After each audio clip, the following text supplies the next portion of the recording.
셰퍼 생애와 그 전환점. 셰퍼는 성경의 확고한 기반 위에서 영적인 실제를 재인식하였다. 이 핵심을 기점으로 현대 정신의 근본 문제인 인간의 딜레마에 대한 현대인식론의 모순성을 비판함으로써 기독교 세계관의 기틀을 확보한 것은 셰퍼의 공헌일 것이다.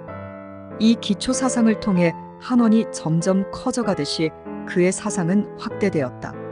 이처럼 형성된 셰퍼의 사상은 그가 살았던 역사적 배경과 그의 개인적인 기질과 경험을 기초로 하고 있다.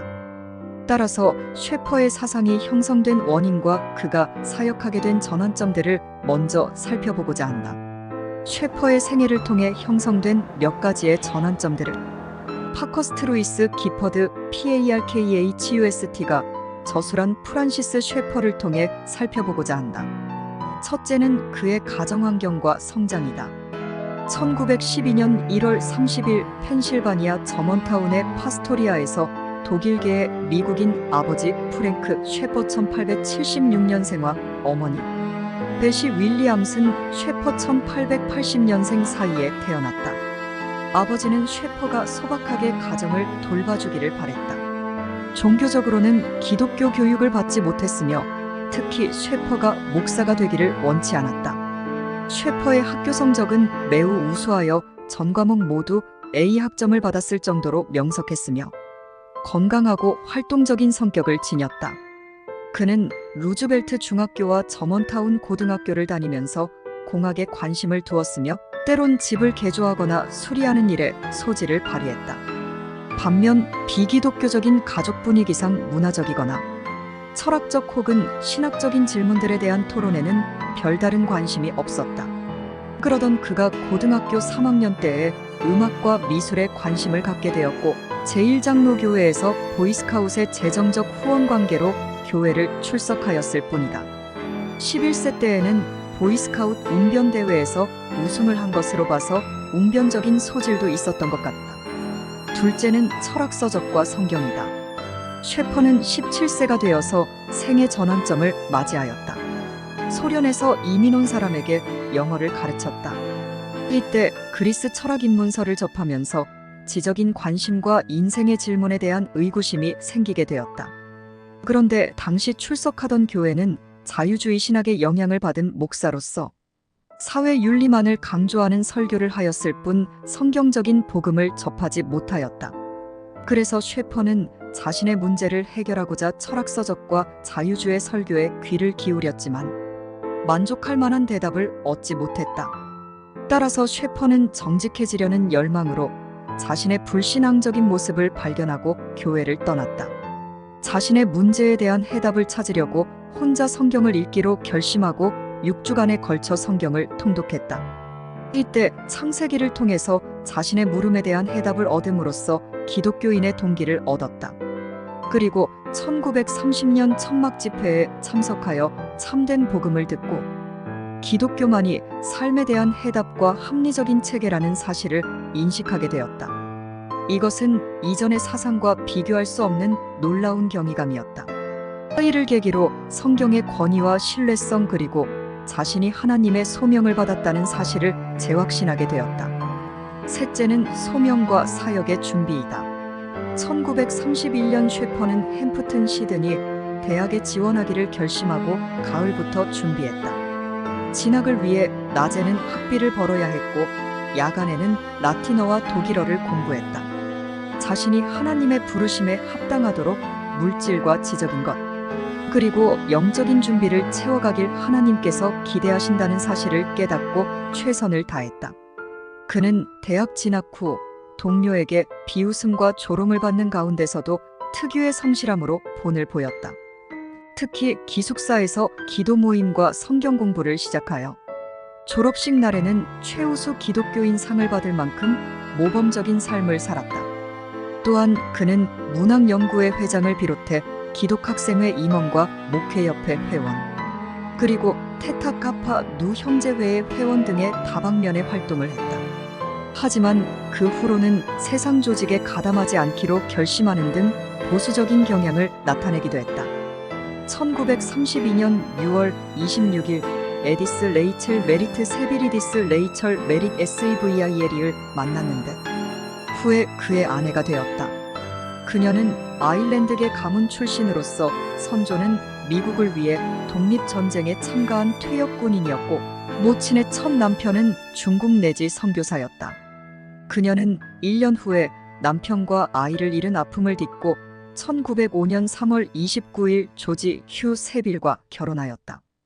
에디스의 부친은 알러제니 신학교에서 선교사 준비를 했으며 후에 뉴욕 뉴버그의 장로교 목사가 되었다. 또한 프린스턴 신학교의 교수였던 로버트 딕 윌슨과 그레샴, 메이첸과 같은 기독교 지도자들과 친분을 맺고 있었다. 에디스는 셰퍼와 달리 기독교적 가정 속에서 성경을 사랑하고 기도하기를 좋아했다. 그는 부친으로부터 친히 허드슨 테일러의 열정을 직접 듣고 세계적인 기독교인을 만나는 기회를 갖기도 했다. 1935년 3월 셰퍼는 햄프튼 시드니 대학에서 차석으로 마그나쿰 라우데우 등상으로 문학사 학위를 받았다. 그해 7월 26일 에디스와 결혼하였는데 에디스는 재봉으로 셰퍼의 학비를 벌어야 했고 9월에는 웨스트민스터 신학교에 입학했다.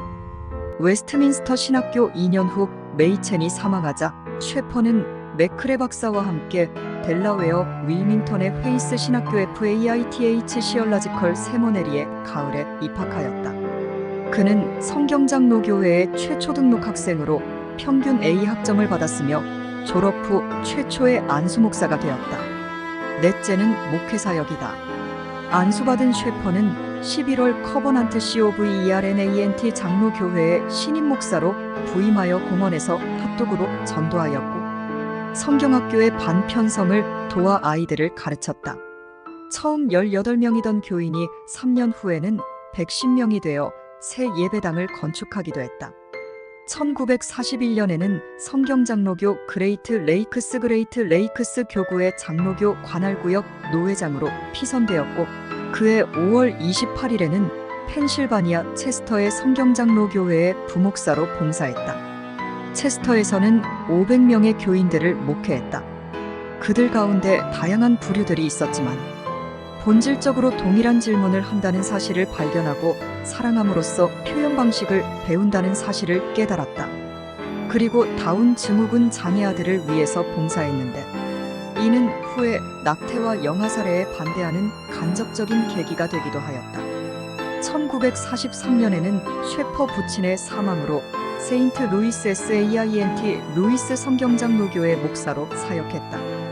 그는 주일에 2회 설교, 수요일 저녁에는 기도 모임의 성경을 강해했으며 지하실에서는 어린아이를 가르쳤다. 다섯째, 유럽 순회와 라브리 사역이다. 1947년 미국 기독교협의회 해외협력국 국장 자격 포럼 릴레이션즈 디파트먼트 어브 더 어메리컨 카운슬 어버 크리스천 CHUCH과 장로교 해외 선교회 지부 대표 인디펜던트 보드 포 프레스비티리언 포런 미션즈의 자격으로 유럽 교회의 상황을 돌아보고 평가하기 위한 전략적 선교를 위해 3개월간 순방하였다. 거기서 그는 연설과 기독교 지도자들을 만났는데 제네바 국가교회의 60명의 목사 중 E-3명만이 성경을 하나님의 말씀으로 믿는다는 사실에 큰 충격을 받았다. 유럽 여행의 결과 하나님께서 유럽 선교를 위해 자신을 부르신다는 사실을 느끼기 시작했다.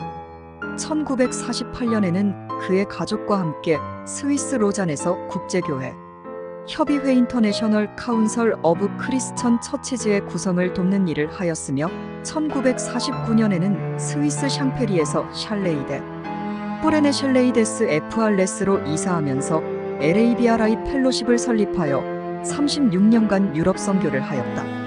1951년 유럽은 전쟁으로 정신과 육체 모두가 파괴되는 어려움을 겪는 상황이었다. 유럽 교회는 성경적인 기반을 가지고 있지 않았으며 정신적 공황에 피폐한 유럽인들은 라브리에 찾아와 강의와 독서, 그리고 열띤 토론과 상담을 통해 영적인 실제를 경험하는 피난처의 역할을 하였다.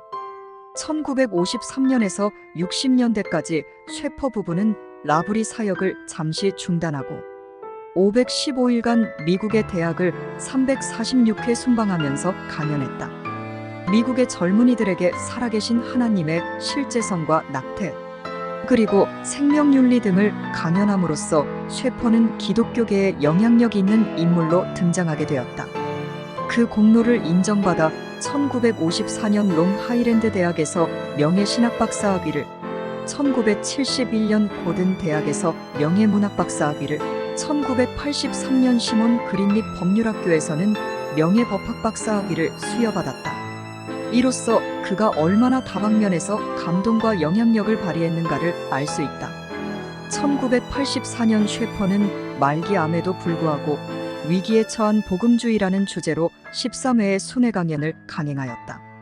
그로 인해 1984년 5월 15일 새벽 4시에 미네소타주 로체스타의 자택에서 숨을 거두는 순간까지 하나님의 임재를 경험하면서 하나님의 부르심을 받았다. 여섯째, 건초더미의 영적 체험이다. 셰퍼는 1950년 건초더미 위에서 경험한 영적 체험을 통해 생애 극적인 전환점을 맞이했다. 셰퍼는 소위 경건한 사람들의 부류 속에서도 영적인 실제를 발견할 수 없음을 깨닫고 매우 당혹해했다. 그런데 불행하게도 자신도 그러한 부류의 한 사람임을 절실히 깨닫게 됨으로써 그는 사역을 지속할 수 없는 상태에 다다랐다. 따라서 셰퍼는 건초더미에서 성경과 기도 그리고 산책을 하면서 영적인 깊은 대화를 시작함으로써 과거 불가지론자로 다시 돌아가야 하는가에 대한 깊은 회의에 빠졌다. 그 결과 하나님께서는 침묵하시지 않으시고 지금도 말씀하신다는 사실을 깊이 깨닫게 되었다. 이런 전화점들을 통해 셰퍼의 사상과 사역에 대한 강한 확신을 가지게 되었다. 이 영상이 유익하셨다면 구독과 좋아요 설정해 주시면 큰 힘이 됩니다.